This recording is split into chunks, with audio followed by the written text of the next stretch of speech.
Omar, Timbalan Naib Chancellor Pendidikan dan Inovasi, diiringi oleh Divdi Kehormat serta pegawai-pegawai kanan universiti. Hadirin dimohon berdiri.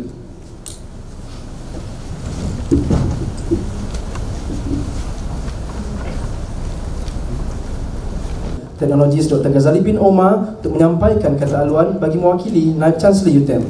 Dengan segala hormatnya dipersilakan.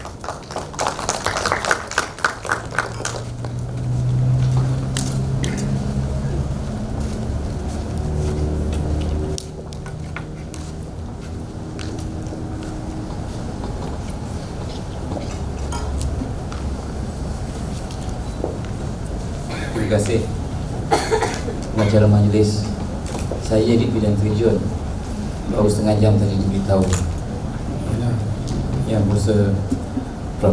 kita tak dapat nak apa ni, walaupun dia cuba meluangkan masa dan melalui daripada Datuk Jai tadi, dia memang nak cari slot untuk dia datang dan dengar, because ini adalah satu forum yang penting dalam penyelidikan untuk masyarakat. So dari segi addressing, kita ada Prof. Badrul mewakili view, Datuk Jai sebagai speaker, of course moderator, PM Fahmi, Dr. T, and dan semua penyelidik, ketua-ketua jabatan, dekan-dekan yang ada dalam hall. Little bit disappointed because I think this is a very good forum untuk kita bersama-sama mendengar daripada kita punya seafood, bukan, kalau orang Jawa cakap tu bukan kaling-kaling, bukan apa ni, dia something yang right. Berapa I ingat projek dah sini dah 10 tahun dah benda tu, betul. So ini adalah something yang kita nak dengar sebagai kapasiti beliau, sebagai orang research. Okey, kita ucapkan Assalamualaikum warahmatullahi wabarakatuh. Salam sejahtera, salam keluarga Malaysia dan salam keluarga UTM. Ini teks ucapan daripada ANC, right? Dia tak bagus kalau I tak bacakan, tapi I nak sebut sikit lah, tentang I sebagai kapasiti TNCPI. Penyelidikan bersama masyarakat ataupun untuk masyarakat. Memang itulah tujuan dia, kita melakukan penyelidikan. Kita tak buat penyelidikan itu suka-suka. Kita buat penyelidikan ini untuk membantu masyarakat.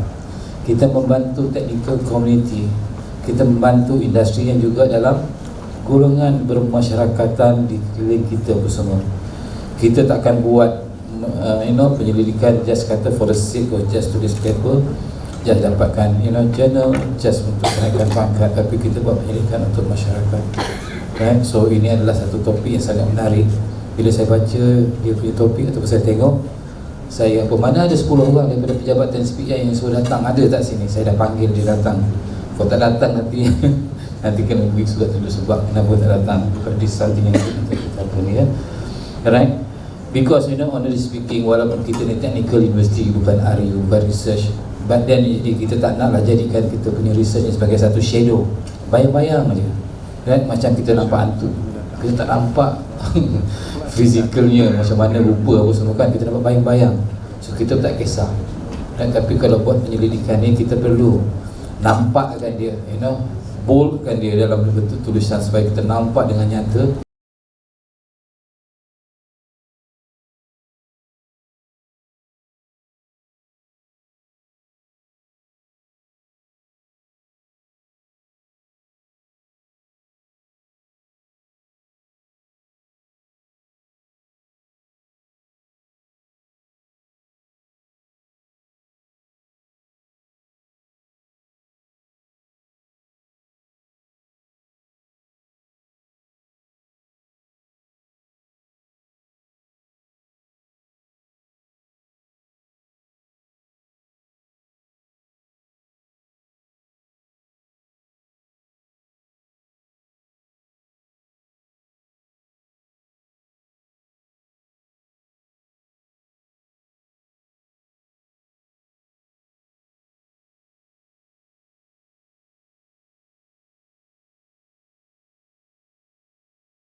Terima kasih Ibu Saudara Prof di atas ucapan sebentar tadi.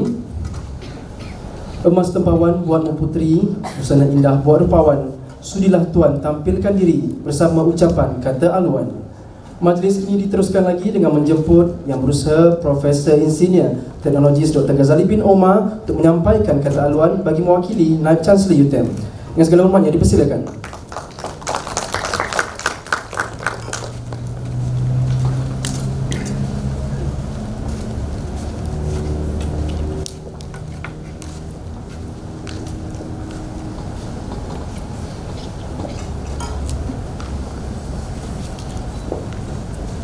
Terima kasih pengacara majlis.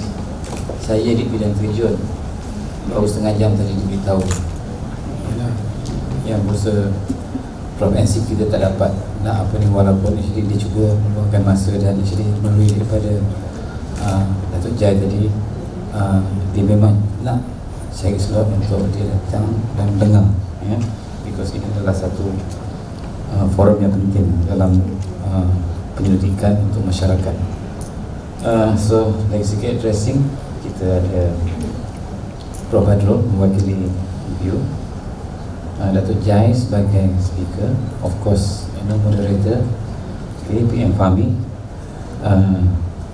Dr. T, and dan semua penyelidik, ketua-ketua jabatan, dekan-dekan yang ada dalam hall. Little bit disappointed because I think this is a very good forum untuk kita bersama-sama mendengar, daripada kita punya seafood, ya. Bukan, kalau orang Jawa cakap tu bukan kaling-kaling, bukan kuah apa ni, dia something yang right. Berapa I ingat projek dah sini dah 10 tahun dah begitu, ya, betul. So ini adalah something yang kita nak dengar sebagai kapasiti beliau, sebagai orang research. Okey, kita ucapkan Assalamualaikum warahmatullahi wabarakatuh. Salam sejahtera, salam keluarga Malaysia dan salam keluarga UTM. Ini teks ucapan daripada ANC, right? Dia tak bagus kalau I tak bacakan, tapi I nak sebut-sebut sikit lah, tentang I sebagai kapasiti TNCPI. Penyelidikan bersama masyarakat ataupun untuk masyarakat, memang itulah tujuan dia, kita melakukan penyelidikan. Kita tak buat penyelidikan untuk suka-suka. Kita buat penyelidikan ni untuk membantu masyarakat. Kita membantu technical community. Kita membantu industri yang juga dalam golongan bermasyarakatan di keliling kita bersama. Kita takkan buat penyelidikan just kata for the sake of just tulis paper, just dapatkan journal, just untuk menaikkan pangkat, tapi kita buat penyelidikan untuk masyarakat. Right? So ini adalah satu topik yang sangat menarik. Bila saya baca dia punya topik ataupun saya tengok, saya mana ada 10 orang daripada pejabat TNCPI yang suruh datang, ada tak sini? Saya dah panggil dia datang. Kalau tak datang nanti nanti kena beri surat dulu sebab kenapa tak datang. Because this something yang kita apa ni, ya. Right? Because honestly speaking, walaupun kita ni technical university, bukan RI, bukan research, but then kita tak naklah jadikan kita punya research ni sebagai satu shadow, bayang-bayang aja. Right? Macam kita nampak hantu, kita tak nampak fizikalnya macam mana rupa apa semua, kan kita nampak bayang-bayang. So kita tak kisah. Dan tapi kalau buat penyelidikan ni, kita perlu nampakkan dia, boldkan dia dalam bentuk tulisan supaya kita nampak dengan nyata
Apabila satu universiti yang berjaya dalam penyelidikan, benda tu terserlah,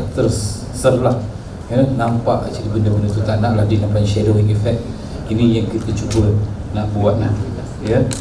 So di sini dikatakan, difahamkan, ya, untuk meningkatkan kesepahaman dan kesedaran terhadap kepentingan penyelidikan di kalangan penyidik memang penting, ya. Di samping perkongsian pengalaman, cabaran juga ada tujuh. Bagaimana kita tahu Datuk Jai, Datuk Insinyur Teknologis Dr. Muhammad Jalani Sudi, ya, bersama-sama kita pada pagi ini.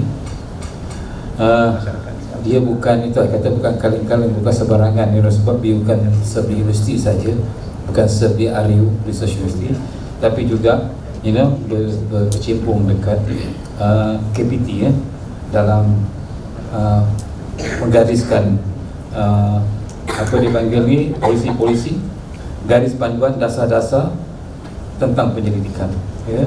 So itulah dikit pengalaman tu. Kalau kita ada ramai sini dapat beberapa masa, dan I think tidak apa kalau yang apa tu, I minta lah, dekan-dekan tu korik-korik lah penyelidik lain tu datang, luangkan masa, ya. Masih apa lagi, kita belum start lagi, ini baru buka lemah, ya.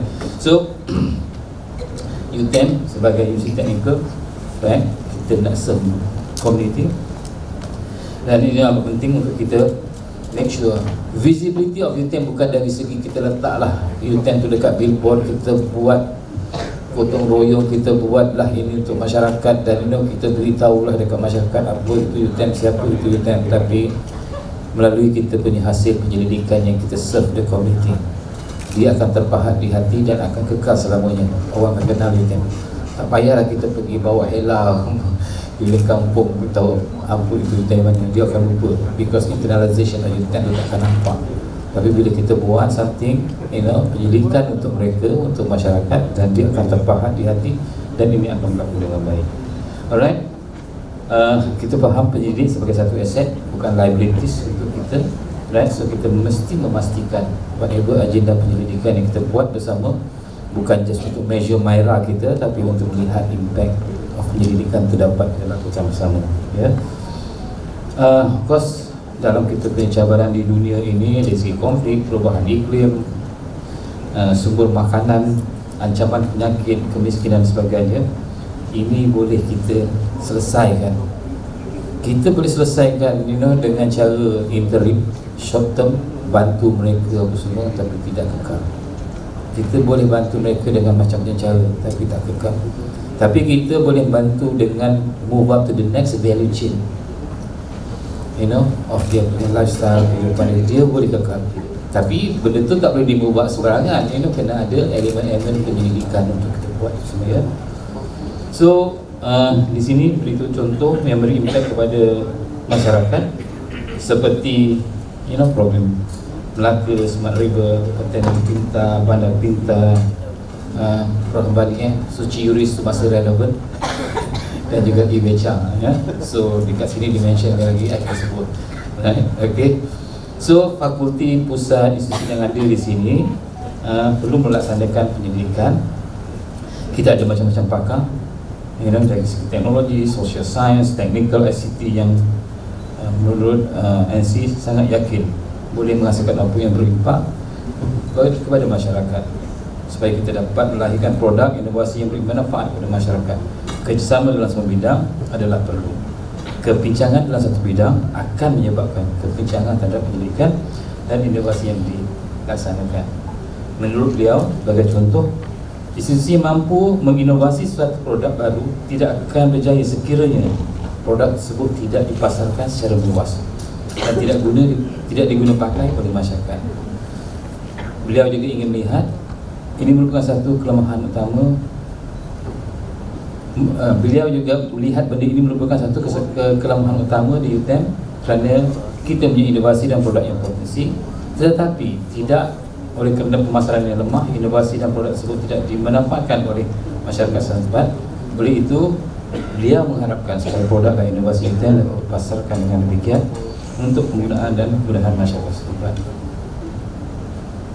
Bukan itu saja, menurut beliau, tujuan penyertaan saya bersama-sama tim UTM yang beliau pergi ke UAE baru-baru ini dalam perbincangan kerjasama dengan Youth Technology Center di Abu Dhabi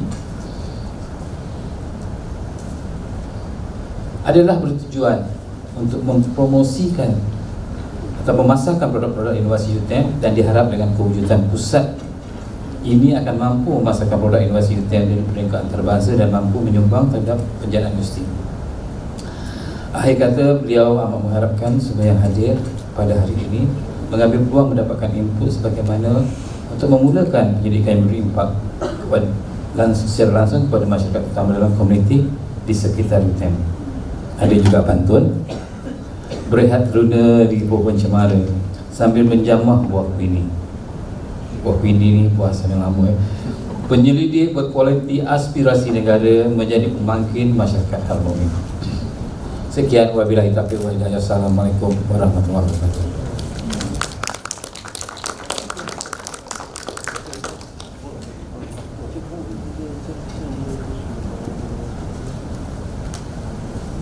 Terima kasih Yang Besar Prof G atas ucapan Anwar itu tadi.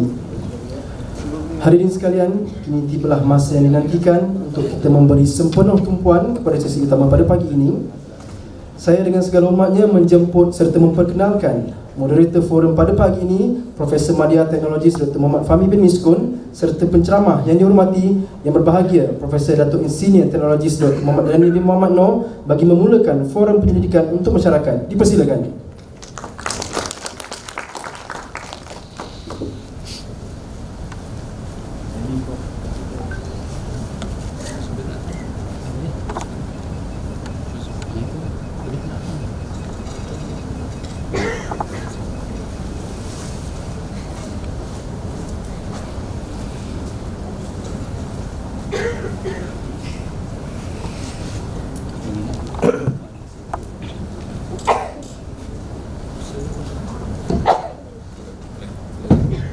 Assalamualaikum warahmatullahi wabarakatuh.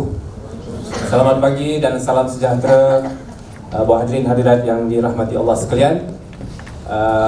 Teman-teman semua apa khabar? Alhamdulillah, luar biasa sekali sambutannya pada hari ini. Saya percaya Datuk Prof G dekat online mungkin ada lebih ramai lagi, 1000 orang mungkin. Dia tak tahu ada. Sebenarnya terima kasih kepada semua partisipan, semua peserta yang telah hadir secara fizikal dan online, dan alhamdulillah pada hari ini kita akan berforum membicarakan tentang tajuk yang sangat penting dan sangat menarik, penyelidikan untuk masyarakat. Jadi tajuk ini, penyelidikan memainkan peranan yang penting dalam meneroka pengetahuan dan inovasi baru. Hasil penyelidikan dan inovasi yang cemerlang akan memberikan impak yang besar, bukan sahaja kepada perkembangan ilmu pengetahuan, malah memberi manfaat kepada kemajuan dan kesejahteraan masyarakat setempat. Ia juga turut menyelesaikan masalah yang dihadapi oleh komuniti dan industri. Walaupun pentingnya kita fahami penyelidikan ini, namun impaknya dikatakan kurang dirasakan oleh masyarakat.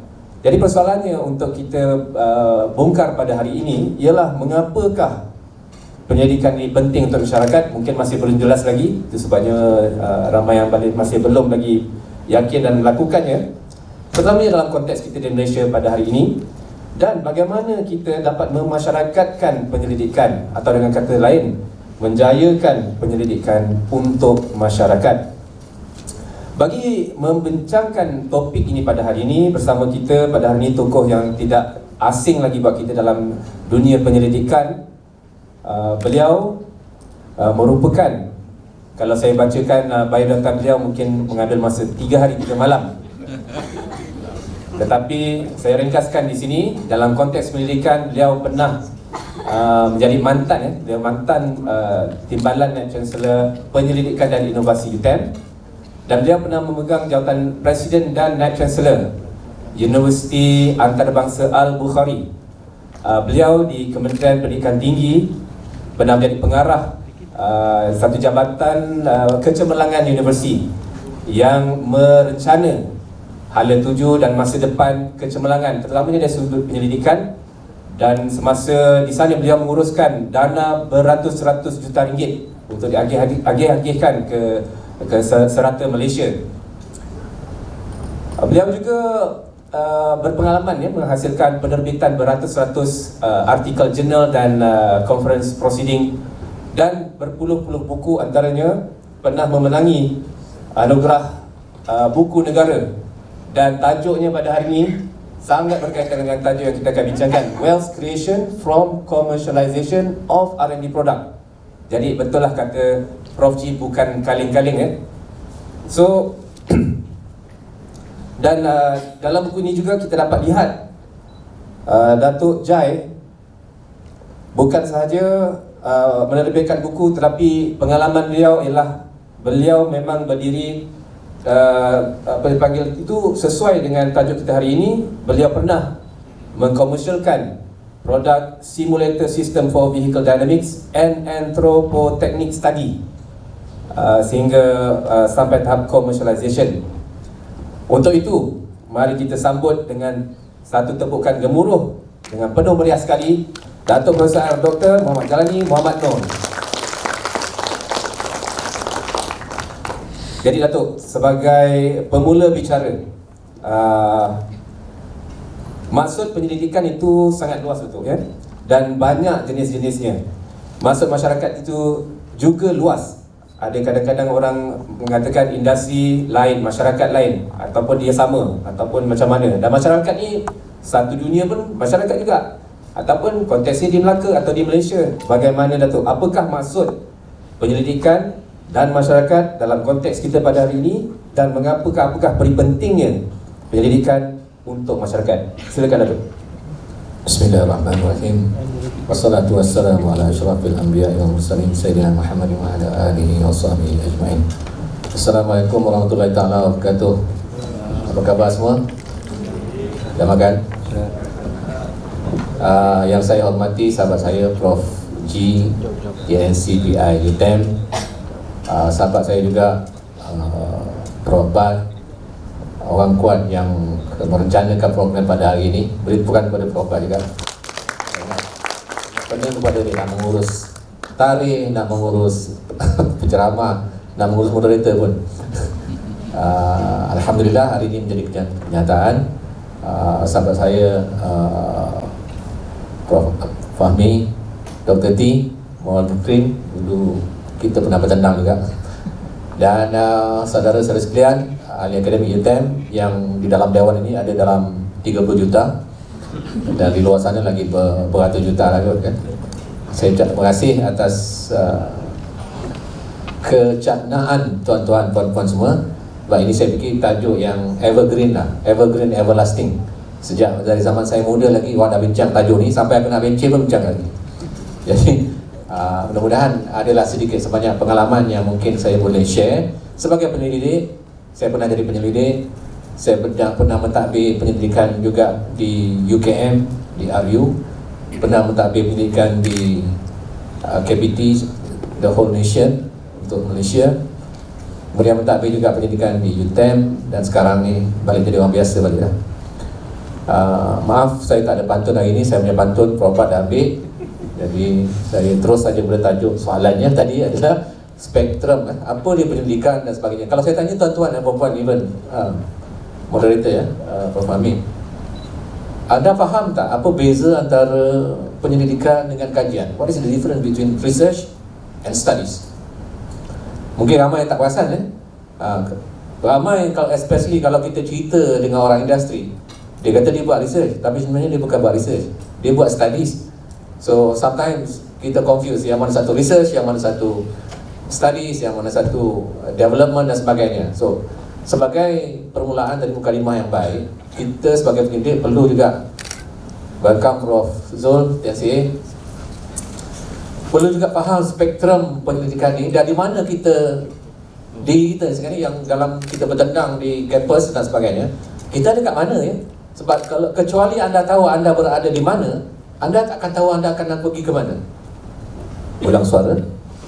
Kecuali anda tahu anda berada di mana sekarang, anda tidak akan tahu ke mana anda pergi akan datang.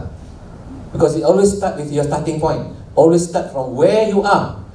So kalau kita buat research, obviously dia akan mula dengan basic research, fundamental research, applied research, development research, lepas tu barulah macam-macam kan, kepada commercialization lah. So those are the full spectrum of research. Di Malaysia, tak kira lah RU dan bukan RU, jarang sekali orang buat basic atau fundamental research. Walaupun saya jaga FRGS dulu, itu adalah orang kata mellow version of fundamental research. Kalau betul-betul fundamental research, dia tak kisah pun pasal masyarakat ke, dia tak kisah. Dia buat research because of curiosity.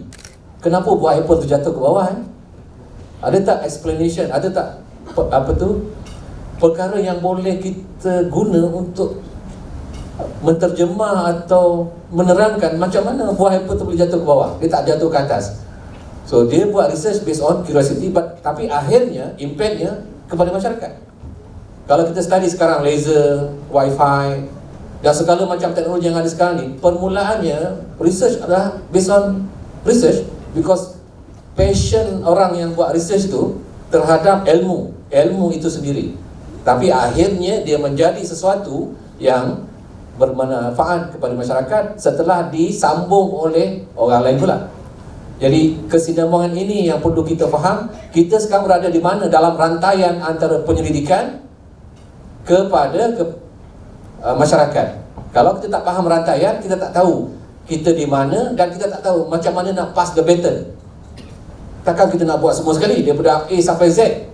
Yang jadi masalah sekarang ni hari ini, bila kita kata research dan research kepada masyarakat, penyelidikan kepada masyarakat, kita sangka kita kena buat semua sekali. Buat research, lepas tu sampai kepada masyarakat. Dia ada rantaian. Rantaian itu yang perlu diurus. Kalau tidak, nanti kita confuse, kita akan rasa semua saya kena buat, akhirnya satu pun saya tak buat. Sebab kita takut dengan gagasan yang sangat besar ni dan kita tak tahu kat mana nak mula. Jadi saya kata tadi, anda perlu tahu di mana anda bermula sebelum anda tahu ke mana anda nak pergi. That is basic lah, saya rasa. I hope that answer your question. Bagaimana dengan masyarakat itu? Okay, soalan tadi yang kedua masyarakat. Sebab pantun sebelah je tak dapat dia. Masyarakat pula adalah siapa saja yang sama terlibat secara langsung atau tidak langsung dengan apa yang kita buat. Student masyarakat, industri masyarakat, orang yang bagi dana pun masyarakat, politician pun masyarakat. Apalagi lah masyarakat itu sendiri, orang keliling kampus kita, dia rasa tak keberadaan UTM? Orang di sekeliling UTM rasa tak keberadaan UTM sekarang? Itu pun masyarakat. Jadi kalau kita cerita tentang masyarakat, then we have to also understand the spectrum of masyarakat. Nombor satu lagi masyarakat yang you kena layan, dan you dah layan pun, adalah your donor. Siapa yang bagi duit? KBT bagi duit. KBT bagi duit dengan dan Mosti bagi duit dengan macam-macam demand. You buat research ni kena buat, kena ada ni, kena ada ni, kena ada. Itu demand daripada orang yang bagi dana. Apa pula demand daripada masyarakat? Masyarakat maknanya masyarakat sekeliling atau masyarakat satu Malaysia, masyarakat umum. Apa demand? Pernah tak kita study apa demand dia dan sebagainya? Nanti saya akan nyatakan juga, bila kita faham yang itu, baru kita tahu macam mana nak mula, how to. Tadi kita kata what. Kita belum cerita why, saya belum cerita why lagi. Why ni lebih fundamental lagi lah. Mungkin hari ni tak sesuai cerita pasal why, sebab kita akan cerita tentang abstract dan falsafah dan konsep. Now is to talk about what and how. Lebih mudah anda balik, terus buat. Mudah untuk kita faham dan mudah untuk kita amalkan lepas ni. Jadi Datuk ada sebut kita kena faham spektrum dan sebagainya. Maknanya masalah dan isu dan cabaran ni kita kena faham betul-betul dahulu. Jadi dalam Malaysia ni lihat pelaburan banyak telah dibuat, tetapi impaknya kurang lagi, masih kurang, dilihat kurang lah. Sama ada persepsi itu betul atau tidak, mungkin Datuk boleh huraikan. Jadi boleh Datuk ulas sikit sebenarnya apakah sebenarnya latar belakang atau masalah yang kita hadapi sekarang ini? Baik, ini besar. Bila kita impact, ini besar. Bila besar, saya tanya soalan fundamental pula. Cuba tanya tuan-tuan yang ada di sini dalam dewan ni, atau yang sedang melihat secara live dalam platform digital, tanya diri anda, kenapa anda buat research? Dan jawab, tunggu jawapan dari hati yang ikhlas. Sendiri tanya, sendiri jawab. Nanti kalau saya tanya, nanti you akan proses dulu jawapan tu kan, dan dibalut dengan benda-benda lain. Cuba tanya diri anda sendiri, kenapa anda buat research? untuk naik pangkat tu. Exactly my point. Most mungkin KPI. Sebab sebab dekan dah, kalau saya tak buat research, dia tiap hari dia akan tanya. Kan? Tiap hari dia akan tanya, dah buat research belum? Mana paper dan sebagainya. So, itu adalah external factors. What about internal factors? Adakah saya betul-betul minat buat research? Atau adakah saya betul-betul passionate? Saya betul-betul bersemangat nak buat research atas kesedaran saya sendiri? Yang external lah. Until you are able to answer this why question, then only you know setakat mana you akan pergi. Kalau katalah external factor saja, katalah TNCPI kata, kau kena buat research, tak buat research kau tak naik pangkat.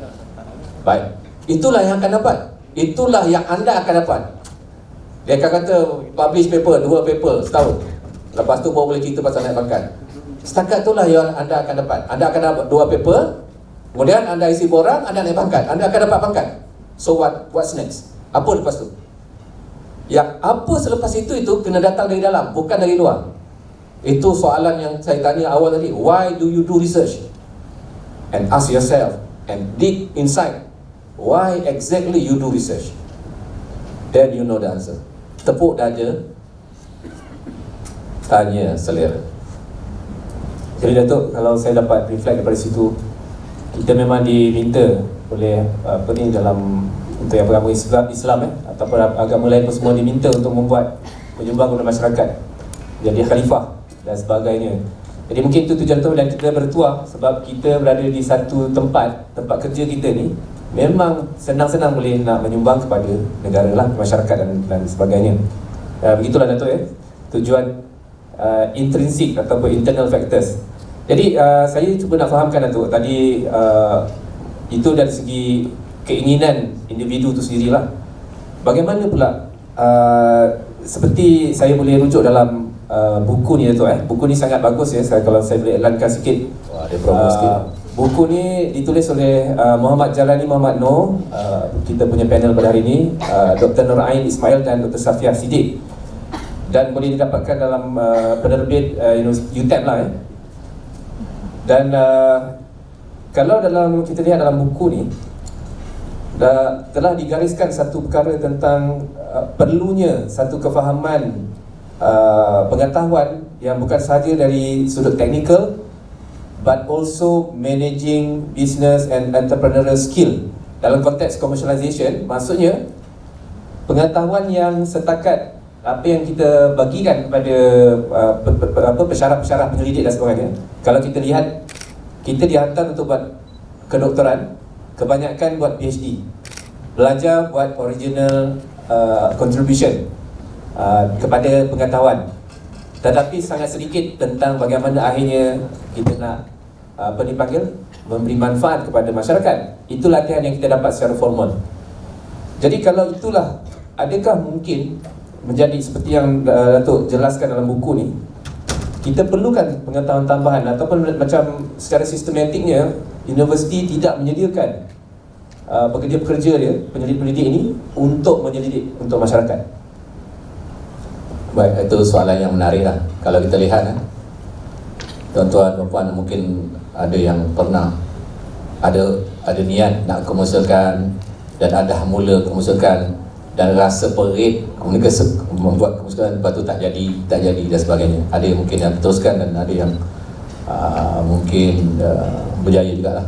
Saya tahu kita punya TNCA dulu dia ada dia punya produk, syarikat dah beli, lepas tu terasa juga perit je dan sebagainya. Jadi proses daripada research kepada commercialization itu adalah satu proses yang panjang. Itu baru bab teknikal itu baru bab teknikal. Dan bila okeylah kita langkau dulu buat masa ni, soalannya terus kepada komersialan. Kita langkau dulu terus kepada proses komersialan. Anda sudah ada prototype. Sekarang anda nak komersialkan. Anda faham tak? Dalam proses mengkomersialkan produk atau prototype yang anda ada itu, dia punya jurang antara produk, ideas, prototype dengan apa yang customer betul-betul mahu masih lagi besar. Anda perlu buat lagi banyak proses-proses penambahbaikan sampailah produk tu pertamanya memang diperlukan oleh pelanggan, Keduanya, harganya pun memang yang pelanggan mampu bayar. Dan yang ketiganya, dia ada reliability. Dia tidak ada nanti besok kita dah komersialkan kena saman pula. Maknanya anda kena belajar benda lain pula sekarang ni. Teknikal dah selesai.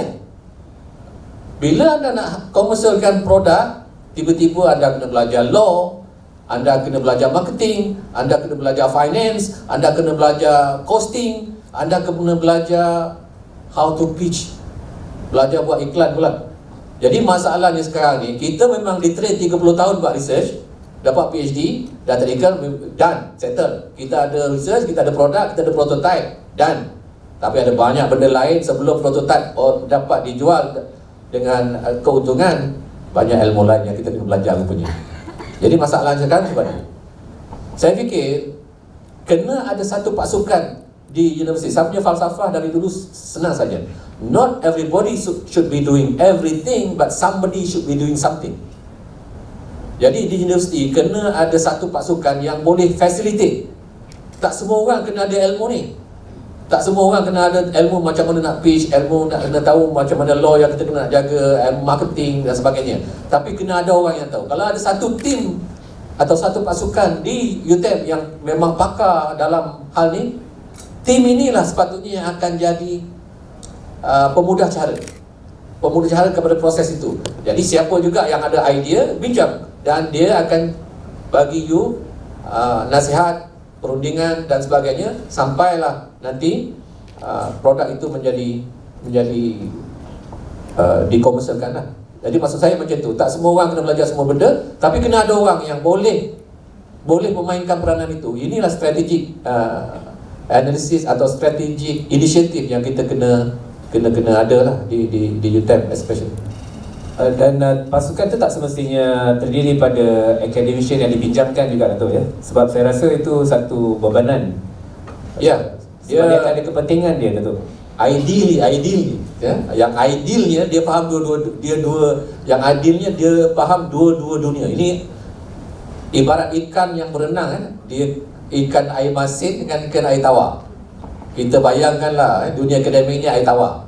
Tiba-tiba dia nak komersialkan itu dunia industri, itu air masin. Ada ikan air tawar tak boleh masuk air masin, mati dia. Ada ikan air masin tak boleh masuk air tawar, mati juga. Tapi ada ikan yang boleh masuk dua-dua. Jadi ikan yang macam ni yang boleh kita gunakan sebagai orang yang boleh membantulah universiti untuk mengkomersialkan produk.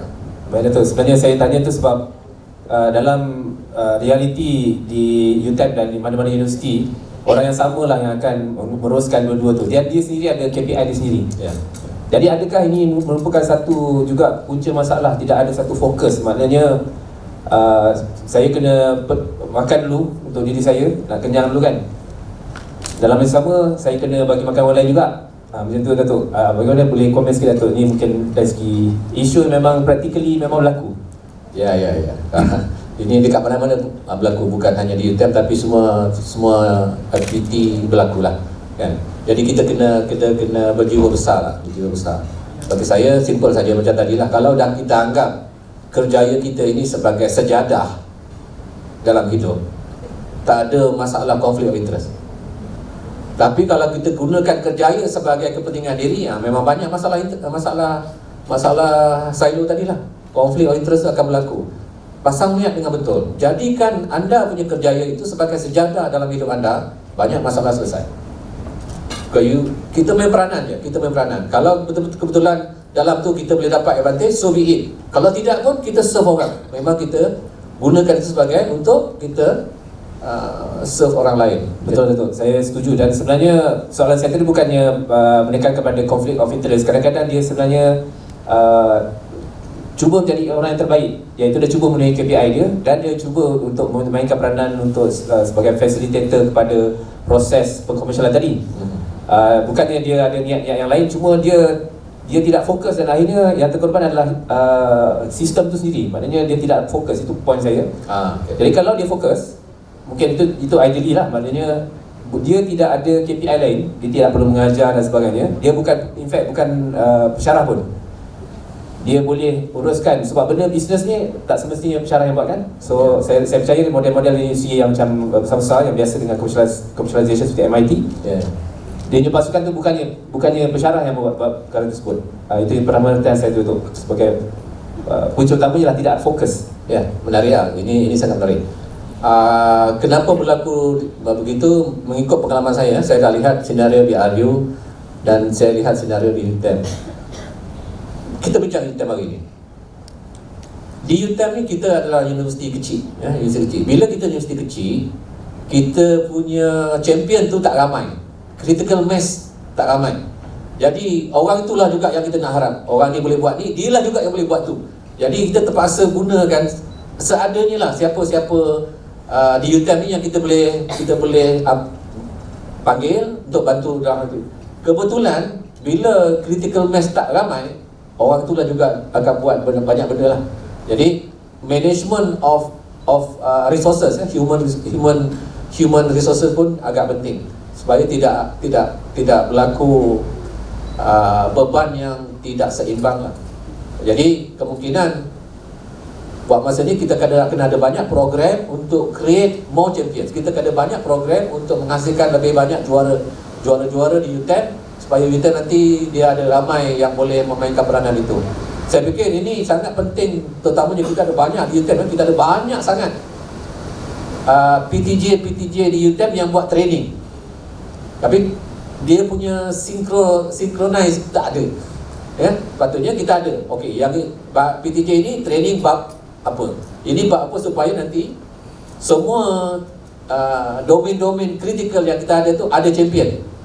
Kalau tidak nanti kita punya training memang banyak tapi bersepah, dia tak menjawab keperluan UTM.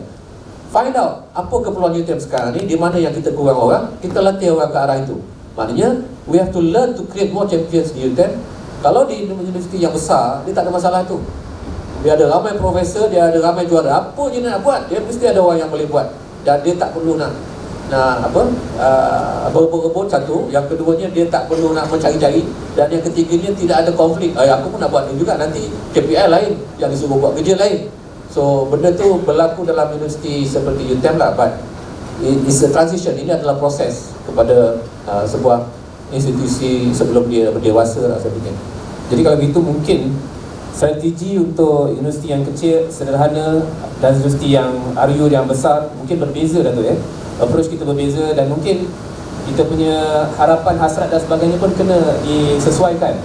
Jadi Datuk, mungkin kita boleh bincang sedikit tentang strategi bagaimana seperti dalam buku ni Datuk ada nyatakan beberapa perkara tentang antaranya, kalau boleh saya bacakan dalam strategi. Sebab kita buku ni walaupun dia menyentuh pasal commercialization, tetapi pada pendapat saya dia sangat apa dipanggil tu signifikan untuk sumbangan kepada masyarakat secara umumnya. Ada satu quote daripada Datuk you need to stop blaming others because everything depends on you, your product and your commercialization initiative. Most of the times you will have to overcome a lot of barriers either at the departmental or unit level. So if you keep blaming others, you will lose your focus. Boleh Datuk ulas sedikit tak apa maksud Datuk dalam perkara ni? Sebab Datuk start strategi tapi start dengan perkara seperti ini dahulu. Ya. Itu datang dari pengalaman lah sebenarnya. Pengalaman saya mengkomersialkan produk saya di RU. Even dalam di RU sebenarnya fasiliti dan pejabat-pejabat dan itu semua dah ada, Tapi kita sebagai players, kita mengharapkan lebih lagi. Lebih lagi sebab memang kita pun terkia-kia nak komersialkan produk, tak tahu mana nak mula dan sebagainya. Dan harapan kita kepada pejabat-pejabat yang cuba bantu kita tu sebenarnya tinggi lah. Tapi semua pejabat tu pun dia pun macam kita juga. Kadang-kadang pun tidaklah profesionalnya ke situ kan, especially dalam dunia universiti. Jadi jangan anggap itu sebagai satu tempat untuk kita meluahkan geram. Memang nanti kita rasa dia tak bagi yang sepatutnya macam saya harapkan. Memang kebanyakannya anda takkan dapat servis yang seperti itu. Kalau anda nak mengkomersialkan produk anda, dalam buku tu saya sebut you must be the champion of your product. Maknanya you kalau misalkan kata contohlah bantuan untuk promote tak begitu cantik, you buatlah promotion sendiri. Maknanya individual effort tu mesti tinggi sebagai menjuarai produk yang anda ada. The blame is always on me, not on other people. They are there to facilitate, yes, but that product is not their product. Their product is your product. Satu maknanya kita lah yang menjuarai produk kita. Yang lain, kalau dia dapat bantu, alhamdulillah. Kalau dia tak dapat bantu macam mana yang kita harapkan, kita jalan, terus jalan. Kalau tidak, merengek dan terus menjalankan orang, akhirnya kita tak apa-apa pun. Right? So sebab mungkin kita harap tinggi, dia tak sampai level yang kita harapkan. Itu banyak berlaku. Tak kira di mana, di UTEM dan juga di RU pun sama je. Cuma kita lah yang akan terpaksa lalulah, harungilah semua tu. Especially kalau kita orang yang mula, memang banyaklah jurang-jurang yang perlu kita harungi. Dan nampaknya macam pengalaman Datuk ni, pengalaman ni agak pahit-pahit juga ya. Dia macam sukar punya laluan untuk sampai ke tahap commercialization tu. You tanya semua orang yang pernah komersialkan, semua penyelidik yang pernah komersialkan, dalam buku tu saya interview 4 orang, termasuk saya, semua lalu jerih peritnya. Semua poket dah pernah terbakar, luka-luka, dah kena macam-macam, cuma tak mati je. Maknanya dah jatuh balik, banyak kali jatuh. You tanyalah pengalaman yang dalam tu Prof Halim, dia rakan saya di ITM, dia ada berpuluh patent. Bukan IP, dia ada berpuluh patent. Dia dah sampai Arab Saudi, dah market dia punya produk. Macam-macam pengalaman dia dapat dekat immigration, macam-macam lah. So maknanya kalau kita betul-betul nak komersialkan produk kita, be ready with all the pain. But at the end of the day, it's worth it. Bagi saya, once you ada satu produk dah lalu semua proses A sampai Z dikomersialkan, maknanya you have been tested. Kalau tidak, cakap je lah. Until you do at least one product, daripada A sampai Z selesai, sampai ada customer willing to pay, then you have gone through the pain. Memang banyak sakitnya, but to me, it's worth it. Dengan kata lainnya, perkataan persevere tu kalau satu perkataan yang boleh menggambarkan sifat pendidik yang diperlukan untuk membuat pendidikan untuk masyarakat, kena persevere. So mungkin itulah training yang diperlukan, tapi macam tak ada lagi Dato', training untuk persevere. Macam komando lah, kalau kita nak training Rambo, kita letak di dalam hutan satu dan tinggalkan dengan pisau satu, cukup lah. Tinggallah situ 1 bulan. Jadi kalau untuk academician yang ada nak training untuk persevere tu, dia memang belajar sendiri ataupun sifat semula jadi. Kena promote sikit lah. First step kena baca lah buku ni. Sebab dalam buku ni nanti anda akan didedahkan dengan pengalaman 4 orang yang dah lalu dah komersial kan. Bila anda baca pengalaman mereka ni nanti, dengan harapan anda tidak lagi jatuh dalam lubang yang sama. Sebab dia dah lalu, dia dah bagi tahu dah, kalau anda buat macam ni jadi macam ni, macam ni. Dia dah bentangkan pula strateginya supaya pengalaman kami kami yang dah dulu buat dengan segala kekangan yang ada tu, kadang-kadang polisi pun tak ada masa tu lagi. Kita lalu, kita langgar je semua. Tapi akhirnya menjadi, contohnya kan, jadi pengalaman-pengalaman yang kami dah lalu itu nantinya menjadi pandu arah kepada anda supaya anda tidak jatuh dalam lubang yang sama, satu. Keduanya, kalaulah kami ambil masa 5 tahun baru menjadi, daripada research sampai kepada duit masuk dalam poket, katalah 5 tahun, anda boleh buat dalam masa setahun atau 2 tahun bila dah dapat tips-tips yang anda dalam tu. Sebab anda perlu belajar daripada pengalaman orang lain. Ada 2 cara untuk belajar. Pertama, kita belajar melalui pengalaman sendiri, termasuklah buat research. Kita buat research tu, kita belajar dari pengalaman sendirilah. Itu yang pertama. Yang kedua, untuk shortcut, belajar dari pengalaman orang lain. Kenalah merendah diri, be humble. Tanya orang, kalau orang tu dia memang ada pengalaman situ, kita kena merendah diri lah. Berani untuk sanggup belajar dengan orang tu, walaupun mungkin dia masih muda dari kita, tapi pengalaman dia penting untuk kita. Pergi tanya dia, pergi tanya pengalaman lain supaya anda belajar dari pengalaman orang lain. Kalau tidak, sentiasalah dari pengalaman sendiri. Memang jalannya jauh, dan yang paling malang sekali bila tak jaya, kita salahkan orang lain. Memang mudah menyalahkan orang lain. TNCPI tak guna lah, pengarah krim tak guna lah.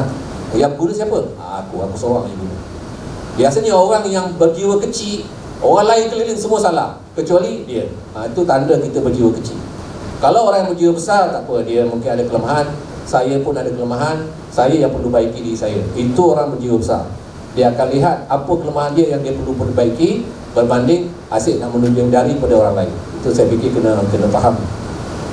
Saya teringat satu babak dalam cerita Frozen. Kalau siapa pernah tengok, masa dia kata it's easy to change the mind, maknanya dengan pengetahuan, but it's difficult to change the heart. Ke terbalik. Saya rasa betul lah. Jadi memang senang Datuk nak bagi tahu, baca buku dan sebagainya, tapi macam balik pada akhirnya sekali, nak jiwa besar tu change the heart, Datuk. Ya. Ada tips lah sikit untuk change the heart ni tu. Wah, dia panjang cerita ni. Panjang cerita. Change the heart is not easy lah kan. Soalan pertama yang kita nak tanya, kalau kita nak ubah hati kita, siapa yang mempunyai hati? Soalan pertama. Semua tubuh badan kita lebih milik Tuhan. Exactly. Kalau dah kita nak ubah hati, minta tolong kepada orang yang mempunyai hati. Minta tolong kepada Allah. Doa lah. First thing is doa. Kita ni usaha je. Jadi tak jadi tu hak Allah. UTM kena buat program sembahyang hajat untuk mengubah hati penyelidik tu. Bagus juga tu. Lepas nanti tiap malam kami Jumaat tu buatlah sembahyang hajat seperti itu. Saya fikir itu, hidup ni dia tak boleh compartmentalize, tak boleh. Kita ni hidup dalam satu package. Semua dia mesti integrated. Maknanya semua itu. Itulah maknanya kita ibadat bukan tunggu masuk dalam masjid baru nak ibadat. Kita berbincang dengan orang lain tepi longkang pun jadi ibadat juga kalau betul caranya kan. Jadi masalah sekarang nak ubah hati, kena tanyalah punca dia kat mana. Kita nak ubah hati sekarang ni, masalahnya kita nak ubah hati, bukan nak ubah hati kita nak ubah hati orang. Mana nak sampai? Pertama yang you perlu, kalau soal hati, perkara pertama yang perlu ubah hati ni, tajuk lain pula dah ni. Ubah hati diri sendiri dulu, jangan ubah hati orang. Ubah hati diri sendiri dulu.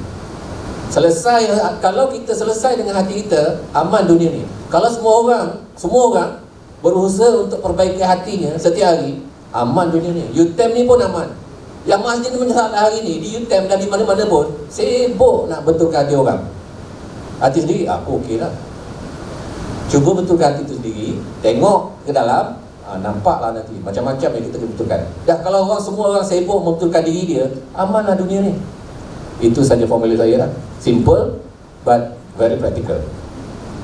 Terima kasih Datuk. Saya tambah sikit yang setakat saya tahu daripada pengalaman dengan Prof G.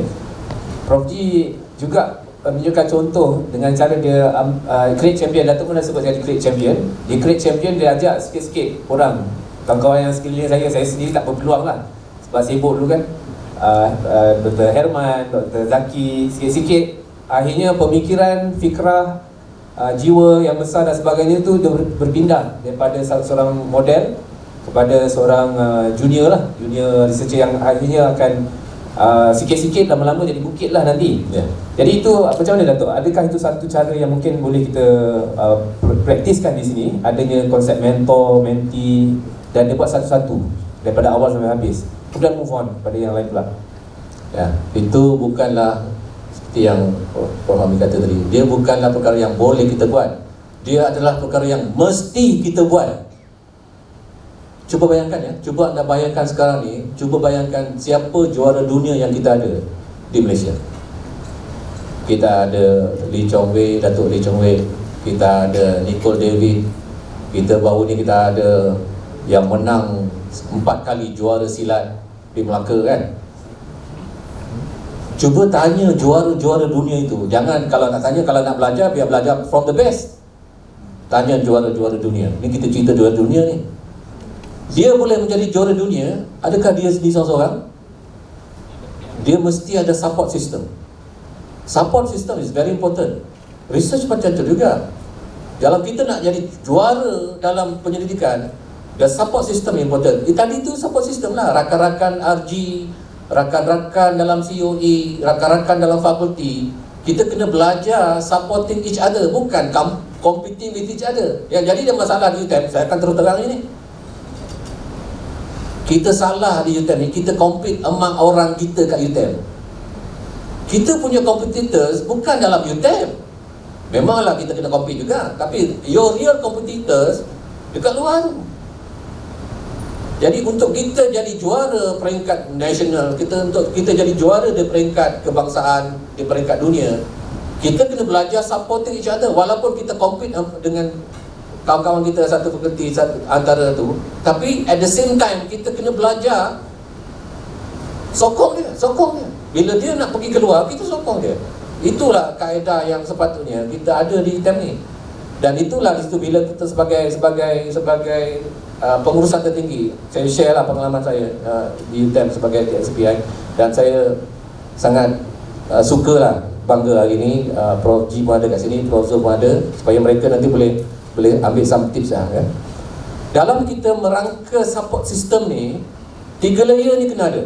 Ini falsafah saya daripada dulu lagi di UTM, di mana pun bila saya jadi manager.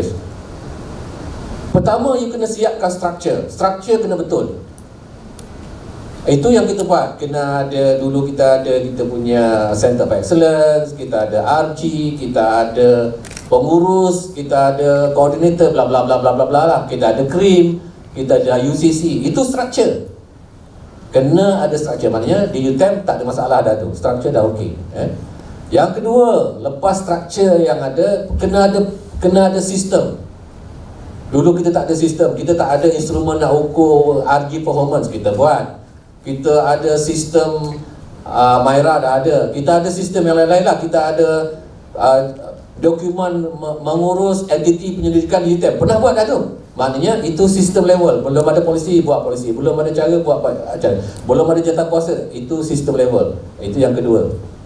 Dan yang ketiga, level yang operasi dah prosedur. Kena ada prosedur gerak kerja macam mana bersama.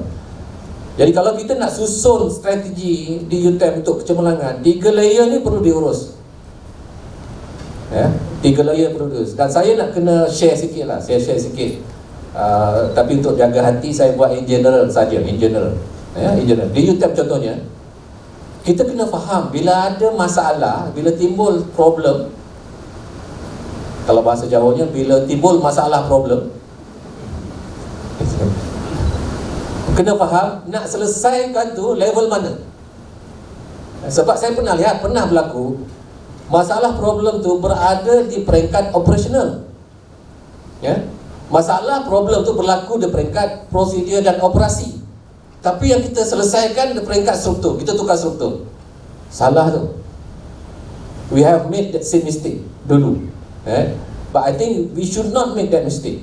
Kalau masalahnya di operasi, selesaikan secara operasi. Tak perlu tukar sistem, tak payah tukar structure. Sebab kalau kita mistake masalah operasi, kita selesaikan, kita ubah structure, kita ubah sistem, memang kita akan patah balik ke belakang. Terima kasih Prof. Alhamdulillah, dia dapat dengar sikit. Ada dah pesanan penaja dekat situ sikit. Jadi kena faham, sebagai kalau kita pegang jawatan, kena faham tu. Kalau masalahnya di operasi, selesai peringkat operasi. Dalam mesyuarat saya selalu saya sebut, kalau masalah dapur, selesai kat dapur, jangan bawa ke ruang tamu. Itu istilah yang selalu saya guna dululah. Selesai dekat dapur kalau masalah dapur, jangan bawa ke tempat lain. Itu saya harap dapat dilaksanakan hari itu. Wali, kepada penyelidikan untuk masyarakat itu, tadi kita banyak cerita pasal penyelidikan secara umumnya. Kita cerita pasal polisi, proses, prosedur. Untuk masyarakat ni bagaimana Datuk? Adakah cukup mantap kita dari segi struktur, dari segi polisi, prosedur kita di UTM? Itu soalan yang sangat menarik dan relevan tajuk hari ni. Kalau ini tak sebut tadi, sia-sia lah apa yang kita duduk luar kat sini kan. So saya bagi soalan tu keluar. Kalau saya tanya soalannya, semua penyelidik ada kat sini dan di luar sana dalam online, di YouTube ke mana-mana. Saya tanya satu soalan. Bila anda nak buat penyelidikan, research proposal, first step, apa yang anda buat? Ingat tak? Prof Fahmi, apa yang anda buat? Anda nak buat research proposal ni, nak buat proposal research. What is your first step? Aku pula tanya dia. Tadi saya jawabkan daripada sebelah sana, literature review. Cantik. Memang itu yang typical academic punya jawapan. Aku dah tahu dah, you akan jawab itu. Memang betul lah. Memang betul. Apa implikasinya bila literature review is your first step? Ada besar implikasinya. Because saya quote Confucius dalam bahasa Melayu, tapi saya Confucius bahasa Melayu, okey, bahasa Melayu ke? Okey, bahasa Melayu lah. Confucius berkata, perjalanan 1000 batu bermula dengan langkah pertama. Kalau langkah pertama dah sengit, agak-agak ujung sengit tak? Lagi sengit lah. Pasal apa? Tadi soalannya lah nak buat research untuk masyarakat belakangan. Tapi your starting point lah buat research untuk academic literature review. Academic literature review tu siapa yang tulis? Orang akademik. Jadi kalau anda baca literature review, anda baca orang dah buat ni, dah tulis ni, orang ini belum buat ni, yang ini saya nak buat. Itu untuk siapa? Dan kalau anda nak buat research untuk masyarakat, di mana starting pointnya sepatutnya? Masyarakat. That's why you kena pergi ke masyarakat, baca dokumen-dokumen tentang masyarakat, pergi gaul dengan dia, apa masalah dia, baru nampak, oh ni dia, ni yang saya nak buat research. Your starting point is very important.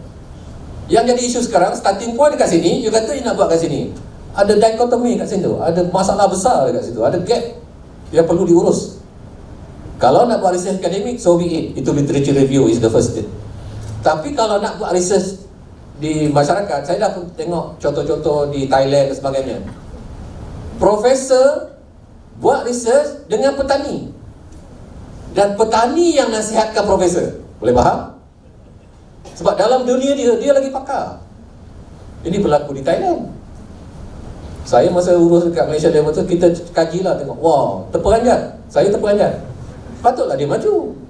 Sebab profesor pergi berkawan dengan petani, buat research dengan petani. Petani terlibat dengan your research from day one. Kita terbalik.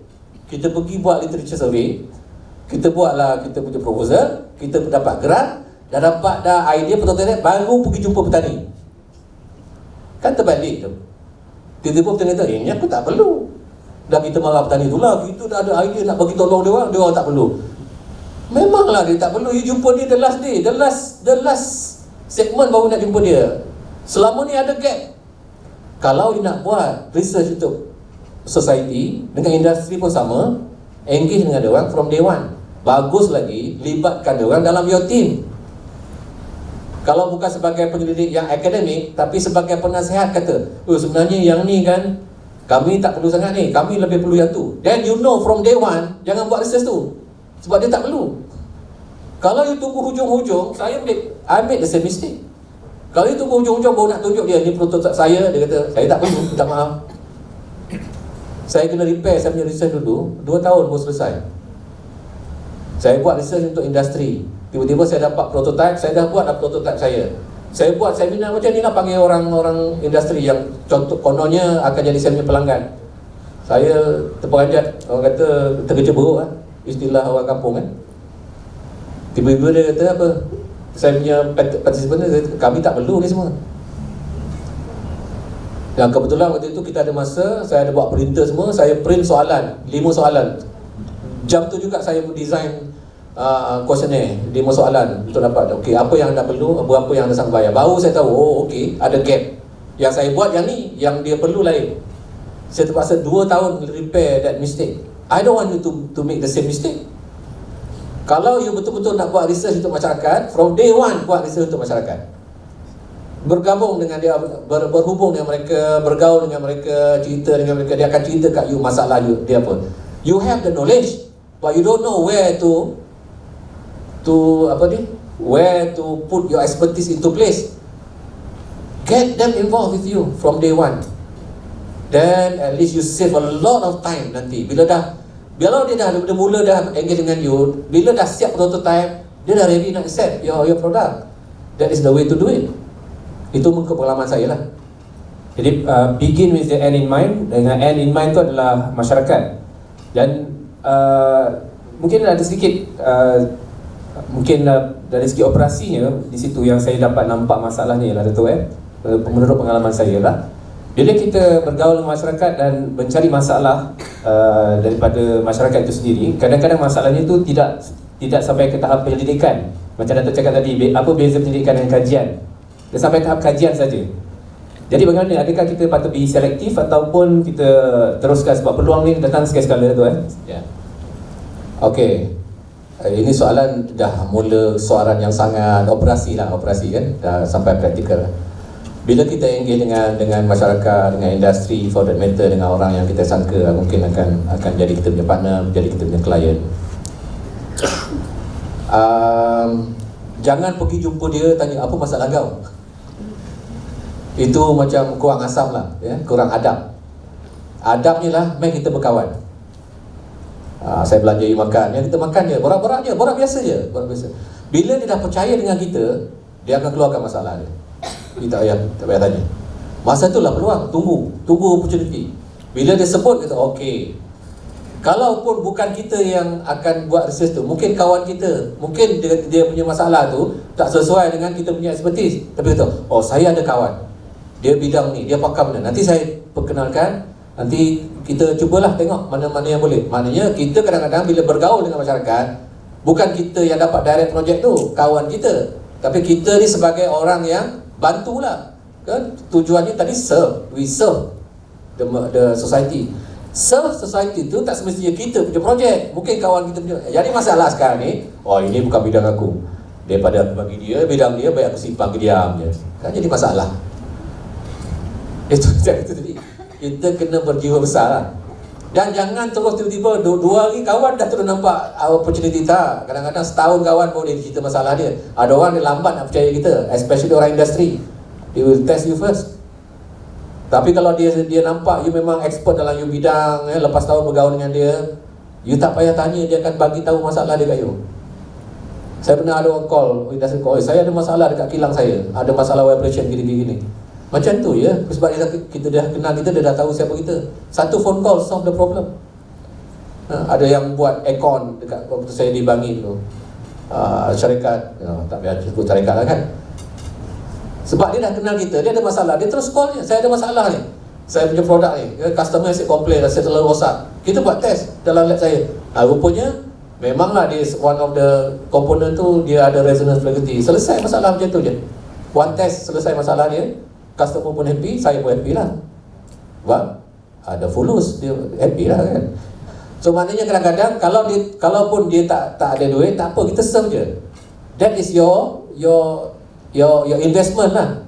Dia nanti kawan dia ada masalah, dia akan recommend kawan dia kepada kita. So ini semua adalah, saya pakailah satu perkataan Mak Saleh ya. Mungkin Mak Saleh campur Jawa kot. You must first give in order to receive. Boleh faham? Saya ulang balik. Ini penting sangat ni. You must first give in order to receive. Yang jadi masalah dekat kita hari ni, rata-rata nak receive je. Mentaliti kita ni nak ambil. Nak belanja orang makan pun payah. Macam mana orang nak kawan dengan kita? So in order to receive, you must first give whatever form. Your service, your senyuman, your belanja makan, your duit, whatever. Then only people will come to you. Ini sangat fundamental dan sangat jarang kita guna lah. Especially yang muda-muda kan.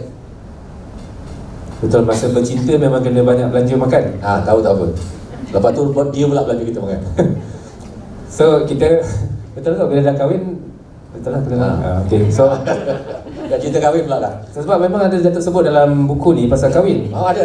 Okay. Saya bacakan, the main obstacle is to maintain the relationship. It is a dynamic relationship. It is like a marriage as well. Cuba boleh Datuk ulas sikit, sebab tadi saya faham kawan dia ramai, kahwin dia 1 atau 2 atau 3. So maknanya bukan semua yang kita kawan tu kadang-kadang kita dapat apa yang akhirnya masalah. Saya tanya soalan balik kat moderator lah. Seronok juga boleh tanya moderator ni. Saya tanya moderator, dalam perkahwinan dan perkawanan, apa satu elemen yang sempurna yang kena ada? Susah tu jawapan tu. Ya, audience dah jawab. Audience yang 30 juta ni jawab, jawapan yang sama nampaknya. Dia kata kena setia, kena trust. Memang betul lah. Dalam perkahwinan dan perkawanan yang sejati, number one is trust. How do you build trust? Trust ni tidak boleh, kita tak boleh demand trust, kita boleh earn trust. Boleh faham Itu bahasa Jawa. Kita tak boleh minta orang percaya dengan kita, tapi kita kena earn ni dalam bahasa Melayu ni apa ya? Kita kena menerima. Betul lah, lebih kurang. Kita kena ada saya dah hilang istilah bahasa Melayu. Ada istilahnya tu. Kita kena earn ni maknanya kita berhak untuk dapat orang percaya kita. Kita kena berusaha mencari, mendapatkan hak tu. Mendapat hak tu mungkin setahun, mungkin 2 tahun. Maknanya you have to build reputation first, you have to build relationship first, baru orang percaya kita. Ni belum percaya lagi dah tanya apa masalah kau, saya ada projek recent nak buat untuk kau ni. Dia akan lari, confirm dia lari. Kita kena bina dulu perhubungan tu. So dalam perkahwinan dan perkawanan, trust is very important. Sama je prinsipnya. Once they trust you, they will come to you. Orang industri ni ada banyak duit. Terus terang saya cakap, orang industri ada banyak duit, tapi dia tak percaya kat you. Kalau dia bagi duit kat you tu, you boleh manage tak duitnya dia? You boleh manage tak duit orang industri nak bagi ni? You boleh manage. Dia takut nanti dia beli lain sana, beli sini, beli tu, dah duit projek habis, hasil tak ada. Itu yang banyak berlaku. Sebab dia belum percaya dekat kita lagi. Tapi kalau dia dah percaya dekat kita, dia akan bagi duit. Confirm. Saya dah buat try banyak kali dah. Saya dah try banyak kali dah. The minute dia trust you, they will give you the money. Don't worry. The minute dia belum bagi duit, maknanya dia belum percaya kita. Maknanya apa? Kenalah usaha bina perhubungan tu. Usaha lagi. Maknanya kita yang kurang berusaha untuk bina perhubungan dengan orang industri, menyebabkan orang industri tak datang kat kita. Kita yang kurang berusaha untuk bekerjasama dan dekat dengan masyarakat, sehingga masyarakat tak mau datang dekat kita. Salahkan kita. Betulkan keadaan itu. Saya ingat dia makan masa dan juga ada proses lah, 2-3 tahun insyaAllah menjadi lah. Mungkin saya boleh kongsikan sedikit pengalaman apa yang Datuk cerita ni dari segi contoh Dr. Norafiza Abbas di FKE, dengan menggunakan sistem yang sedia ada di UTEM ni, beliau pergi industrial training, industrial attachment. Tapi yang membezakan industrial attachment dia dengan industrial attachment yang lain-lain, dia ada clear mindset daripada awal untuk mendapatkan kepercayaan dan apa dipanggil tu, berkhidmat sungguh-sungguh bersama industri tersebut. Jadi akhirnya beliau pada hujung setahun lepas latihan tu, beliau siap kena tambah lagi beberapa bulan kerana ada projek grant 2, dapat 2 grant daripada industri. Dan lepas dia dah buat tu semua, dia bagi lagi 10 projek yang sampai tak larat pula nak apa dipanggil tu, nak layankan lah dengan Petronas, bukan calon-calon company. Jadi sebenarnya apa dipanggil tu, seperti yang Datuk cakap tadi, kepercayaan itu sangat penting. Sebab bila dah percaya, dah setahun ada relationship yang baik, lepas tu melimpah ruah rezeki dari segi grant lah, sampai tak larat nak buat. Mungkin itu satu dari segi contohnya. Maknanya sistem dah ada, proses mungkin kena tambah baik dari segi pelaksanaan proses tu. Maknanya individu pesyarah tu sendiri kena begin dengan mindset industri, bergaul, mendapat kepercayaan dan sebagainya. Mungkin itu perlu dijadikan KPI dah tu. Bergaul dengan industri tu. Ini sangat menarik lah. Kita dah ada banyak PTJ kita kan, hubungan industri ada, bla bla bla. Ya, kita tengah main peranan lah. Sekarang ni kita dah ada COE. Itu semua kena main peranan lah. Maknanya structurekan inisiatif itu yang pertama. Yang keduanya saya fikir yang kita belum sentuh lagi hari ni, yang agak penting juga, bila kita pergi kepada kita punya industri, klien atau society, kita kena datang sebagai satu pasukan. Datang sebagai satu pasukan yang berbentuk multidisciplinary. Yang ini yang masih ada gap. Kerana apa? Untuk menyelesaikan masalah sebenar di luar tu, dia bukan satu domain. Dia bukan satu domain ilmu saja yang perlu dipakai. Untuk menyelesaikan masalah sebenar di luar tu, kena ada domain soft sciences dengan hard sciences. Kena ada teknologinya, kena ada humannya, kena ada businessnya, kena ada PR-nya. Maknanya you datang kepada mereka tu kena datang dalam bentuk multidisciplinary punya team. Itu sebab saya fikir struktur Center of Excellence, Taiko ke RG tu penting untuk digunakan supaya nanti bila dia pergi ke industri, dia pergi dalam satu RG contohnya atau dalam satu COE, barulah nanti orang tengok, wow, dia orang ada semua kan, ada labnya, ada orang daripada social science, ada teknologi, geran pun ada. Lebih impresif lah bagi saya, lebih impresif. Jadi kebanyakan kita buat research adalah research yang berbentuk silo ya, quote unquote. Maknanya kalau kita buat contohnya bidang dalam bidang whatever engineering, bidang robotik, itu je lah kita punya bidang kan, robotik. Tapi robotik tu pun ada banyak bidang lagi, sub bidang. Cuma bila nak pergi melayan kepada masyarakat, semua sub bidang robotik ni kena datang dalam satu suara. Kontrolnya, kinematicsnya, artificial intelligence-nya, performance-nya, semua datang dalam satu tim. Tapi kalau orang kontrol datang lain, orang kinematik datang lain, orang artificial intelligence datang, memang confuse lah you punya klien kan. Jadi yang tu yang kita kena belajar. Kita kena belajar bekerja dalam pasukan. Itu tadi dah balik pada perkara asas tadi, iaitu apa? We support each other. Kalau kita punya RG tak ada kepakaran tu, RG lain boleh bantu. Bila pergi keluar, kita saling bantu-bantu. Kat dalam nak compete lah. Tapi kita kena faham domain ni, sempadan masa bila kita compete, masa bila kita bersatu balik. Yang itu yang kita kena faham. Yang jadi masalahnya sekarang ni, kita compete kat sini, dekat luar pun kita compete lagi. Tak faham role, tak faham bila medan yang kita patut compete dan bila medan kita patut bersatu kembali. Kadang-kadang dua fakulti datang company yang sama tu nak buat MOU. Ya, itu biasa jadi kan. Kenapa tu agak-agak? Itu bagi saya adalah isu asas, isu fundamental yang perlu diselesaikan. Jadi tadi ya kita dah cerita tentang what university can do. Second is what you researcher can do. First, be open-minded lah, mindset. Be open-minded. Janganlah ego sangat jadi researcher ni. Ada banyak ilmu yang kita tak faham pun kat luar ni. Ya, be humble, learn to be humble. And learn. Belajar ni tak pernah habis ya. Siapa berhenti belajar, dia berhenti jadi manusia. End of story. Jadi terima kasih Datuk. Kita dah dapat dengar kita perlu betulkan dari segi governance ya, policy, structure, policy, proses, dan prosesnya begin with the end in mind, letakkan masyarakat daripada awal, dan semuanya memerlukan jiwa yang besar dan sikap yang betul untuk daripada awal. Dan akhir sekali tadi, mungkin semua orang kena tahu apa orang lain buat dan bekerja secara berpasukan, bukannya dalam silo. Saya ingat daripada awal Datuk memang sangat tekankan perkataan silo tu pun saya belajar daripada bila Datuk sebut lah. Sebelum tu tak pernah guna perkataan silo tu.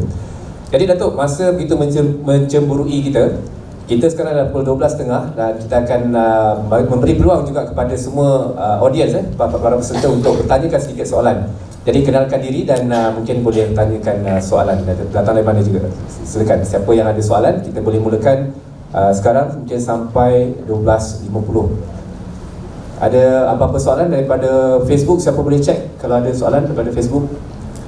Ya, saya sebenarnya sangat meraihkan sama ada soalan atau komen. Saya tak kata semua yang saya kata betul ya. Kalau salah silakan nyatakan, dan saya sedia untuk ditegur, dan saya sedia untuk belajar juga, insya-Allah. Silakan. Silakan. Assalamualaikum. Salam. Saya Syarif daripada FTKI. FTK ya? FTKI. Ada satu kampung, nama dirahsiakan. Saya pernah ajar penduduk di situ macam mana nak gunakan alat elektrik guna sistem solar sahaja. Simple. Dan penduduk di situ sangat menghargai lah. Maksudnya macam mana ada inverter, simple je sistem. Dia boleh on TV, boleh tengok, boleh jalan mesin basuh, okey. Tapi dia sangat menghargai sampai dia WhatsApp satu kampung tu. Dia ada grup dia, terima kasih kepada Encik Syarif kerana ajar ini. Dulu kita tak tahu, sekarang kita dah tahu. Dan dia sekarang lagi advance daripada saya. Dia ajar, okey, kita boleh guna tambah ni lagi. Maksudnya apa yang saya ajar tu dia lagi advance daripada saya sekarang. Tapi apa yang saya nak highlight dekat sini, mungkin untuk masyarakat benda tu simple sajalah. Tapi bila kita, contohlah, kalau kita nak buat penyelidikan, kalau kita letak benda tu, nak ajar orang kampung pakai ni, dia tak lepas sebab dia, ini simple sangat, mesti tak lepas. Itulah saya antara konflik tu lah. Maksudnya kepada masyarakat benda tu kecil tapi impactnya besar. Tapi untuk kita buat penyelidikan, untuk kita letak tajuk tu, dia mesti tak lepas sebab benda ni nampak simple daripada pihak universiti lah ataupun pemberi dana. Itu saja. Okay, masih saya faham soalan tu. Yang lain tadi kita kumpul 2-3. Boleh ya? Boleh. Yang soalan pertama kecil tapi besar. Besar ke kecil? Macam mana? Okey, soalan kedua silakan Prof. Assalamualaikum warahmatullahi saya Burhanuddin daripada BKIM. Terima kasih yang bagi Datuk dan juga moderator satu topik yang cukup baik lah, dan banyak perkongsian yang Datuk berikan berkenaan dengan pendidikan untuk masyarakat lah.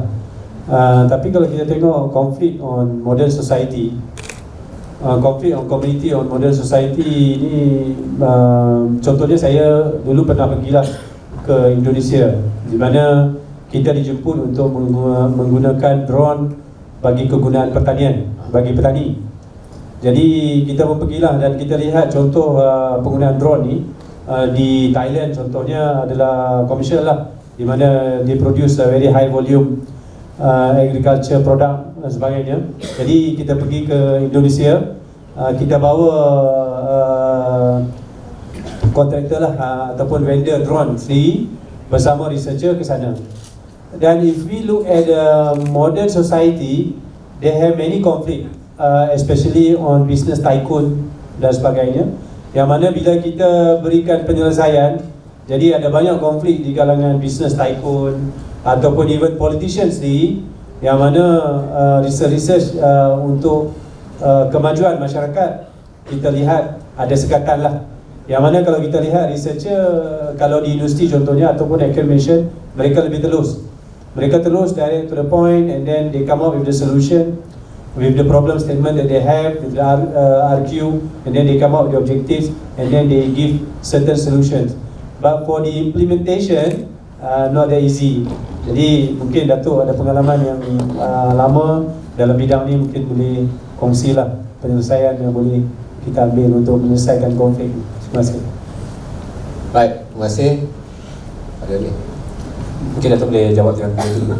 Okey, dua soalan yang atau perkongsian yang sangat menarik dan memang real world lah, di dunia nyata. Ni yang kena belajar ni. Baik. Contoh tadi Syarif daripada FTKE, kita ajar orang kampung simple system lah, simple system, dan dia memang membantu dan mereka sangat menghargai. Tapi bila dunia research, benda macam ni macam very too simplistic lah, too simplistic kan. Nak buat tajuk ni macam tak sesuai untuk kita punya research proposal. Di sinilah saya ulang balik. Saya pun dah lalu itu dulu dan kita pun sebenarnya dalam tu ada opportunity. Dalam tu ada opportunity. Contoh memang kalau you nak buat on the technology itself, dah selesai. Benda tu benda textbook kan, bukan benda research. Tapi kalau you nak jadi impact kepada manusia dan kepada masyarakat, di situ ada research. Faham tak? Jadi maknanya kalau you datang ke masyarakat dengan multidisiplin tadi, mungkin keluar research social science. Contohnya penerimaan teknologi di kalangan masyarakat kampung dalam solar. That is social science. Itu orang dalam IPTK ke mana-mana boleh bantu. Maknanya tak semestinya tajuk tu dalam domain, again saya balik pada contoh tadi, tak semestinya dalam domain kita. Saya boleh bagi you, saya boleh bagi contoh, dan kami dah pernah buat pun di UKM. Satu topik boleh keluar 5 research proposal. Sosialnya, bisnesnya, strateginya, polisinya. Tapi satu pengalaman. Dekat sinilah kalau kita bekerjasama dalam pasukan baru keluar idea-idea yang di luar textbook ni. Tapi kalau kita je tak campur dengan orang, tak campur dengan fakulti lain, tak nampak opportunity tu. Boleh faham So mingle around. Kadang-kadang idea tu keluar masa lunch, bukan masa meeting. Borak-borak, kalau buat ni bagus. Macam saya kata tadi, one problem kita boleh tackle dari beberapa angle. Maknanya kita boleh keluar satu problem, keluar 5 research proposal. Kami dah buat dulu di UKM. Saya dah buat lah. Materialnya lain, matematiknya lain, sosialnya lain, bisnesnya lain. Kan? Banyak research. Gabung jadi projek besar. Macam tu strategi. Itu saya kata tadi tu. Kalau kita datang dengan minda yang besar, kita Allah bantulah insya-Allah. Tapi kalau kita datang dengan minda kecil, minda kecil dia makin lama makin kucuk. Asalnya tak payah buat. Tak nampak opportunity. That's why we have to mingle and talk about work. Banyak idea besar keluar dalam bentuk yang spontaneous. Dalam borak-borak keluar idea. Banyak idea besar keluar macam tu. Bukan dalam meeting. Itu yang pertama. So belajar. Kalau macam ni macam mana? Bincang dengan orang lain, ada tak opportunity? Saya fikir banyak. Macam Datuk, pasal solar ni Dr. Gan, dia buat dengan event dengan Manchester University. Projek yang tadi tu, yang Datuk cakap tadi, solar impact solar kepada dekat Sabah. Itu contoh lah. Saya bagi contoh lah, kawan saya memang pakar solar di Malaysia. Satu dunia orang panggil dia. Saya tak nak sebut nama lah kan. Di UKM. Rupanya solar ni pun ada masalah, dia kata. Dekat luar boleh lah, dekat negara lain boleh buat. Tapi dekat Malaysia dia kata banyak mendung. You boleh study, kalau kawasan kampung, ada pokok, ada mendung, apa efisiensi solar macam mana. Itu kata contoh ya, masalah penggunaan teknologi solar di Melaka. Satu dunia nak tahu tau. Apa masalah implementasi teknologi solar di Melaka. Itu opportunity. Sebab di tempat lain masalah lain lah, tapi Melaka especially apa? Contohnya, besok bila ada masalah di Melaka, kita dah tahu weathernya, anginnya, awannya. Itu semua data-data tu adalah ilmu baru bagi mereka. Bagi kita macam dah biasa. Tak, bagi mereka ni baru. Itu saya kata tadi, learn to look at things differently.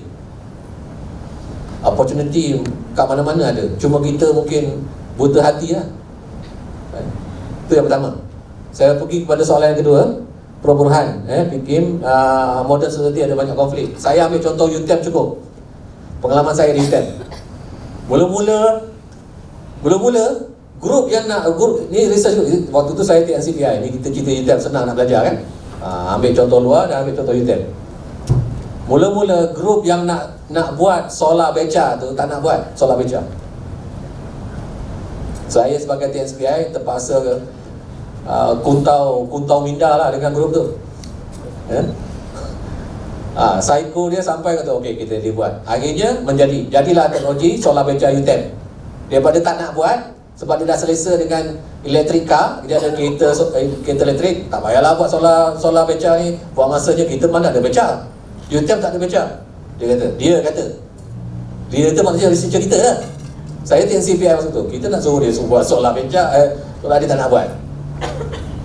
Buat apa nak susah dia? Kena buat susah. Ini yang diminta oleh masyarakat. Kita punya klien dah sebut.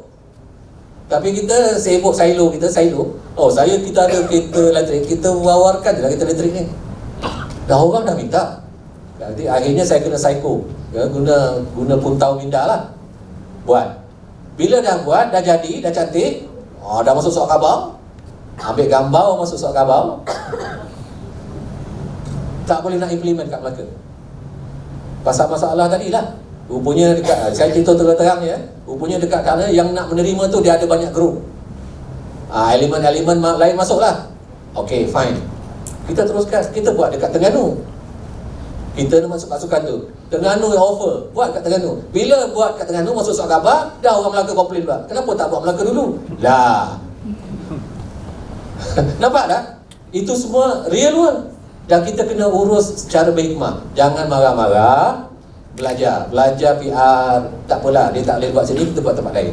Besok kita buat tempat lain, dia pula yang panggil, main buat kat Melaka pula. Nampak tak?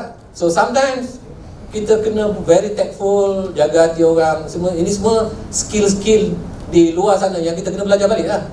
Kalau kita datang dengan ego, memang tak ada cerita lah. Belajar, learn to be humble. Kawan dengan orang, dia tak nak, tak apa, cari orang lain, ada orang lain nak. Dan besok dia akan panggil balik kita, main, kami pun nak. Nampak? Ini real world, real case UTM. Tak payah cerita tempat lain. So I think skill human tu yang kita kena belajar banyak. Skill teknikal dah selesai, tapi skill human ni memang banyak kita kena belajar lah. Kena belajar kuntau minda. Masuklah kursus saya besok, kuntau minda. Kursus online ni Zul? Online. Online. Itu satu lagi promosi sempat.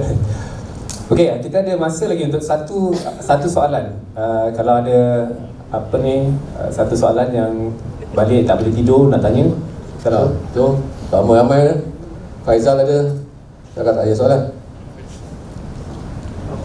Faizal dah cukup masyarakat dia daripada masyarakat dah terlebih pula. Dalam Facebook ada soalan. Dalam Facebook ada soalan. Siapa boleh cek? Boleh tahu dalam Facebook? Facebook betul ke ada ni ke kata-kata ni je? Cik Arif ada soalan Facebook tak ada? Okey. Jadi kalau begitu alhamdulillah mungkin saya dapat rumuskan bagi pihak semua pada hari ini. Yang kita dapat belajar hari ini daripada awal tadi ialah penyataan masalah tentang isu penyelidikan untuk masyarakat. Kita dah faham penyelidikan tu skopnya apa, masyarakat tu skopnya apa, dan seterusnya kita dah faham secara praktikalnya strategi yang boleh kita amalkan, bukan setakat dari segi step by step, tetapi juga dari sudut hati, soal hati, apa yang kita patut lakukan hingga kita akhirnya dapat memberi impak kepada masyarakat. Saya rasa itu yang paling saya dapat pada hari ini, iaitu kalau nak mulakan, nak betulkan, kita kena tanya soal hati kita. Apa sebenarnya kenapa kita buat semua yang kita buat ni lah. Kalau mungkin caranya betul, kalau tak dibayar gaji pun mungkin kita akan tetap buat perkara yang tadi itulah kepada masyarakat tu. Macam Datuk Jai dah nak pencen lagi bulan ni lah. Jadi kalau dia tak dapat gaji bulan 9 nanti, dia akan terus buat memberi impak kepada masyarakat. Saya nampak dah ada jadual dia dah.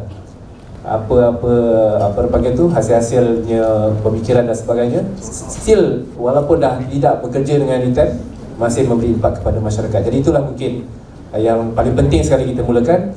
Dan dari segi proses tadi, kita dapat lihat dari segi individu, kita kena start dengan begin with the end in mind, begin with masyarakat lah dalam kepala. Jadi terima kasih banyak Datuk. Kami sangat hargai kalau Datuk mungkin untuk semua saya selalu cakap dengan anak saya, Datuk, kalau bapak bagi nasihat ni kamu tak berapa nak dengar. Tapi tahu tak kalau kat luar sana bapak dibayar untuk berucap ni 1 jam RM100. Tapi saya percaya Datuk Jai punya ucapan ni, kalaulah dia pergi Timur Tengah, dibayar RM10,000 untuk 1 jam. Itulah nilainya sebenarnya apa yang kita belajar pada hari ini, kerana impaknya sangat besar. Mengubah masyarakat, menjana ekonomi, masalah yang kita nampak dekat Malaysia ni yang tak cukup pekerjanya, masalah inflasi dan sebagainya, itu semua sebenarnya kita lah peranan utama kita yang menyelesaikan. Jadi alhamdulillah Datuk, sekali lagi terima kasih, dan kita berikan satu tepukan gemuruh kepada Datuk Dr. Muhammad Jailani Muhammad Noh. Setamanya saya ambil peluang ni ucapkan terima kasih kepada penganjur, kepada TNCA kita ada hari ini, TNCPI, dan kepada tuan-tuan perempuan yang sudi mendengar. Pertamanya saya cerita tadi tu spontaneous, tak ada skrip apa-apa, dan obviously tentunya kalau ada pun dalam buku tu tentunya ada banyak silap lah. Saya tak claim semua yang saya cakap tu betul. Mana yang silap tu kelemahan saya, yang betul tu datang dari Allah lah. Saya mohon maaf atas segala kesilapan, dan mudah-mudahan ada perkara yang boleh dimanfaatkan dari apa yang kita punyai, insya-Allah. Terima kasih dan mohon maaf sekali lagi. Datuk Jai.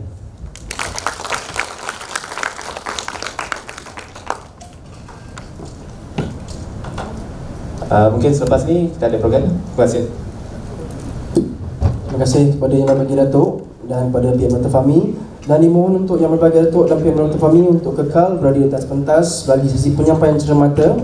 Majlis menjemput Yang Berkuasa Profesor Dr. Zulkifli bin Ibrahim sambil diiringi oleh Yang Berusaha Profesor Insinyur Dr. Badrul Hisham bin Ahmad untuk menyempurnakan sesi penyampaian cermata kepada penceramah jemputan kita pada pagi ini. Persilakan.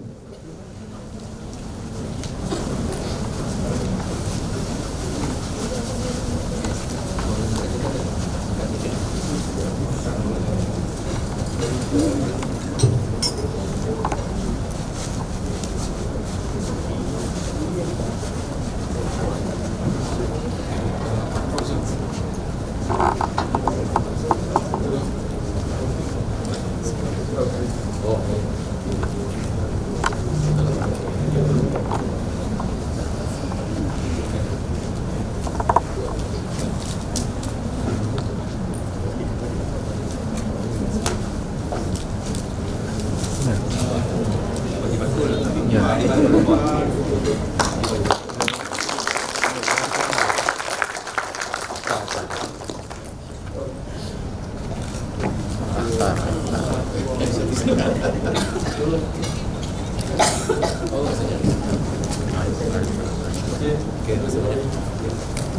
kasih Prof. Datuk. Jadi bagi merakamkan detik indah ini, marilah kita bersama-sama untuk bergambar kenangan di bawah. Bersama dengan hadirin sekalian, diminta untuk sidang diri untuk memenuhkan bahagian tengah, di barisan bahagian tengah untuk kita mengambil gambar. Maka dengan ini majlis kini berada di penghujungnya. Majlis menjemput diri berhormat serta hadirin sekalian untuk menjamu saudara di bilik jamuan yang disediakan. Sidang hari ini boleh menggunakan pintu di bahagian belakang Dewan, bahagian belakang sebelah kiri Dewan untuk ke majlis ke bilik jamuan. Silakan.